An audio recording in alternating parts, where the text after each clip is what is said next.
एक बार की बात है, कुछ साइंटिस्ट ने मिलकर के एक बहुत ही इंटरेस्टिंग एक्सपेरिमेंट किया। उन्होंने क्या किया कि एक बहुत बड़ा सा पिंजरा लिया, उसके अंदर 5 बंदरों को रख दिया और वहां पर एक सीढ़ी लगा दी।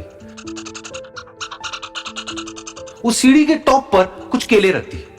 फिर उन साइंटिस्ट ने क्या किया कि जैसे ही कोई भी बंदर उस सीढ़ी पर चढ़ता केलों तक पहुंचने के लिए, तो ऊपर से ठंडे पानी की बारिश करने लग जाता।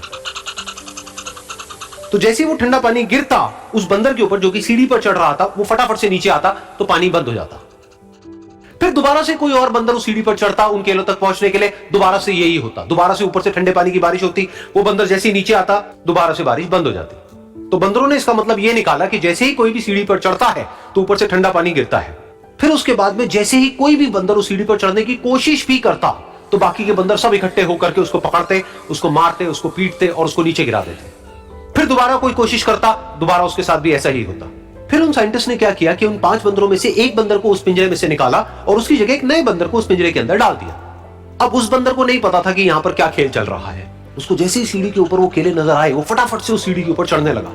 अब की बार साइंटिस्ट ने कोई बारिश नहीं करी, लेकिन फिर भी जो बाकी के बंदर थे उन्होंने इसको पकड़ा, सीढ़ी से नीचे उतारा और मारने पीटने लग गए।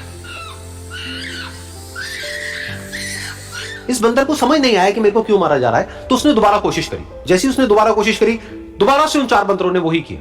तो अब इस नए बंदर के दिमाग में क्या बैठ गया कि सीढ़ी पर चढ़ना मना है, अगर सीढ़ी पर चढ़ते हैं तो मार पड़ती है। उस सीढ़ी पर चढ़ना क्यों मना है और क्यों मार पड़ती है वो उसको नहीं पता था, बट उसके दिमाग में ये बैठ गया कि इस सीढ़ी पर नहीं चढ़ना है, ना किसी को चढ़ने देना है। फिर दोबारा से उन साइंटिस्ट ने क्या किया कि जो पुराने 4 बंदर थे उसमें से एक बंदर को निकाला और एक नए बंदर को उसकी जगह पर डाल दिया। अब इस नए बंदर ने भी वही किया जो इससे पहले वाले ने किया था, यानी कि वो भागता हुआ गया, उस सीढ़ी के ऊपर चढ़ने की कोशिश करी, उन केलों तक पहुंचने की कोशिश करी, बाकी 4 इकट्ठे हो गए और उन्होंने उसको मारा पीटा, सीढ़ी से नीचे गिरा दिया। उसको कुछ समझ नहीं आया, उसने दोबारा कोशिश करी, दोबारा उसके साथ यही हुआ और अब इस बंदर के दिमाग में भी यही बैठ गया कि सीढ़ी पर चढ़ना मना है और सीढ़ी पर चढ़ने से मार पड़ती है। फिर साइंटिस्ट ने एक एक करके जो पुराने 3 बंदर बचे हुए थे उसमें से भी एक एक करके उन बंदरों को निकाला और उनकी जगह पर 3 नए बंदर आ गए। अब ये 5 बंदर नए थे और किसी को भी ये नहीं पता था कि उस सीढ़ी पर चढ़ना मना क्यों है, लेकिन उन सबके दिमाग में बैठा हुआ था कि सीढ़ी पर चढ़ने से मार पड़ती है। तो कोई भी कोशिश नहीं कर रहा था, जबकि अब कोई ठंडे पानी की बारिश भी नहीं हो रही थी। वो चाहते तो आराम से उस सीढ़ी पर चढ़ते, केले तोड़ते और आपस में बांट करके खा लेते।